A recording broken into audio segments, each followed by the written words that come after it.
Cessez de faire peur aux gens, il n'y a pas de malédiction familiale. Famille, à la fin de cette trilogie, je vais conclure en vous disant pourquoi il n'y a pas de malédiction familiale. Écoutez et on conclut à la fin. Donc, attention à nous tous, cessons de nous laisser prendre par cette histoire de malédiction familiale. Alors, nous avons écrit un livre dont le titre est « La malédiction familiale n'existe pas ». Et ce livre commence par les liens, puisque il y avait déjà une chanson de Madame Chabani qui dit Singa. On dit que nous sommes enchaînés, mais être enchaînés par quoi? Il n'y a que les grands systèmes sociaux, les idées, les grandes idées, soit religieuses, soit politiques, qui peuvent nous enchaîner. Il n'y a que deux domaines où on peut être enchaîné. Soit enchaîné par la religion, soit enchaîné par la politique.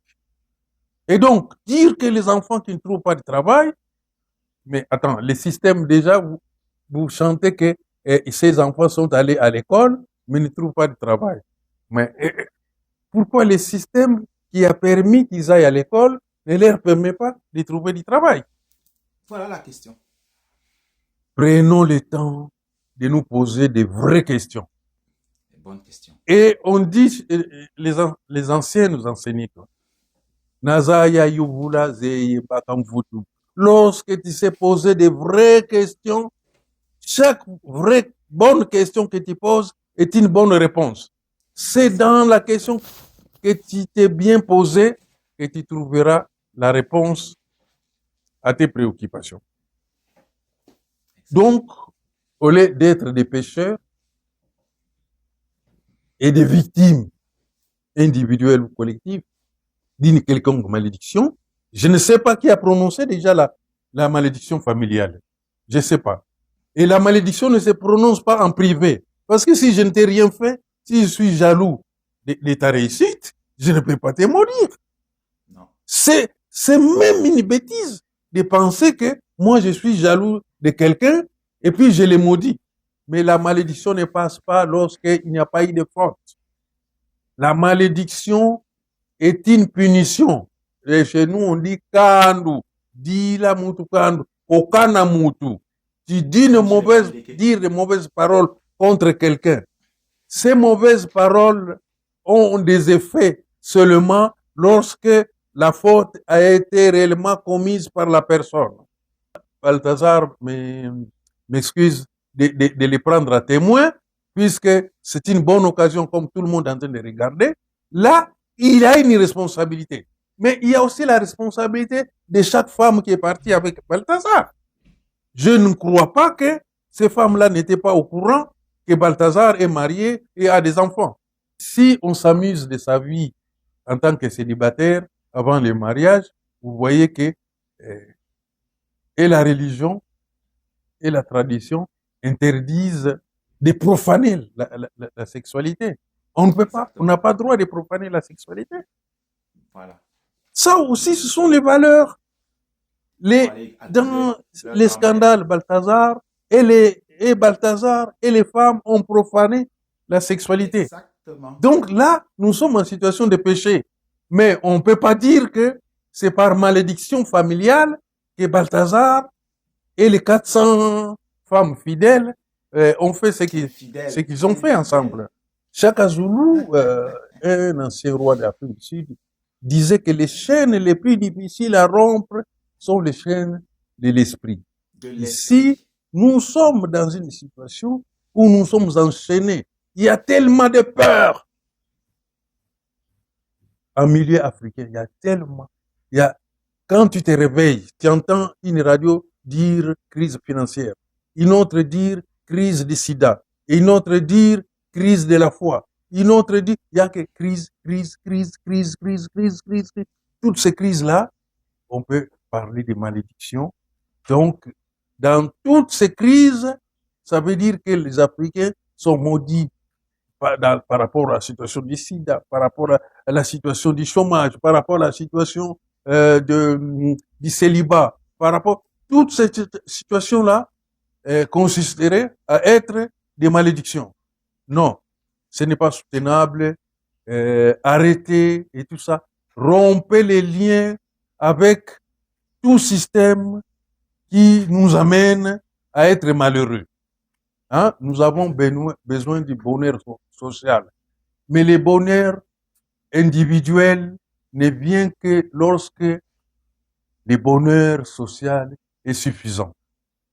Donc, nous ne mettons pas, ce n'est pas le bonheur individuel qui va donner le bonheur social, mais c'est le bonheur social. C'est-à-dire que lorsque nous avons une conscience, une culture commune, partagée, du bien et du mal, que nous pouvons régler la plupart des situations dans lesquelles nous nous trouvons. Donc, il ne faut pas laisser penser aux gens que la malédiction, maintenant c'est la fin de l'année, si je rencontre quelqu'un difficulté, on dit non, c'est la famille et tout ça. Non. Mes parents, mon père et ma mère, qui ont eu besoin d'avoir un enfant, ne vont pas me punir si je n'ai rien fait. Au contraire, tous les parents veulent que leurs enfants... Bon, merci. La malédiction, par exemple, ne peut pas passer chez les gens qui vont dans les églises, qui vont aller prier jour et nuit et tout ça. Ils ne peuvent pas être touchés par la malédiction. Sauf si c'est encore, sont des pécheurs. Bon, on va dire tout le monde est pécheur. Oui, mais il s'agit ici, lorsqu'il y a malédiction, c'est pour une faute. Seul peut te pardonner la personne que tu as offensée. Voilà. C'est-à-dire, lorsque on commet un péché, on le commet contre une règle d'une communauté. Donc, exactement. Balthazar a commis une faute contre sa communauté. D'accord? Il n'y a que cette communauté qui peut pardonner. Sinon, individuellement, toutes les personnes qui ont été offensées par son acte, ils peuvent pardonner. Sinon, il n'y a pas de pardon. Il n'y a pas de pardon. Donc, je comprends. Il est maudit. Sortons de ces principes-là. Il faut rompre les chaînes des prétendues malédictions. Il n'y a pas de malédiction familiale. Okay? Votre famille, vous êtes quelqu'un qui se sent maudit. Il est maudit pour des fautes qu'il a commises au sein de sa famille, par quelqu'un de sa famille. Et comme vous allez à l'église, ben ça tombe bien, puisque à l'église, on fait des délivrances. Lorsque vous êtes délivré, on vous délivre, vous n'avez plus de malédiction. Donc la délivrance à l'église est faite justement pour enlever la malédiction. Or, toujours, les gens continuent à pleurer, à pleurnicher sur la malédiction. Donc, soit la malédiction existe, soit elle n'existe pas. Et là, c'est vraiment, on ne peut pas dire que la malédiction familiale existe. Pourquoi? Parce que jusque-là, hein, les gens font face aux mêmes difficultés, qu'ils prient ou ne prient pas. Donc, voilà, je vais m'arrêter à ce niveau-là. Bien, famille, le grand frère va parler du livre, mais je vais vous conclure cette trilogie que j'ai trouvée assez intéressante parce que notre peuple souffre de cette problématique. La malédiction familiale n'existe pas parce que ta grand-mère, ton arrière-grand-mère, ton arrière-arrière-grand-mère ne souhaite que ton bien. Le seul problème que tu as et que tu conçois comme une malédiction, c'est parce que tu t'es déconnecté de tes ancêtres. C'est tout, ce ne sont pas tes ancêtres qui se sont détournés de toi, c'est toi qui t'es détourné de tes ancêtres. Si quelqu'un te maudit dans ta famille, c'est parce que tu as commis un tort. Il faut lui demander pardon. Et le serment de la malédiction ne peut fonctionner que si tu as commis un délit, que si tu as commis une faute grave. J'espère que c'est compris par tous. Je vais vous laisser le lien et retrouvons-nous dans les commentaires parce que je crois qu'il y a encore nécessité de donner plus d'explications. Merci beaucoup au grand frère Mawete Makisosila. Voilà, au thème. Alors, nous devons nous poser tous la question. Qui nous a maudits? Pour quelle faute Merci beaucoup, grand frère.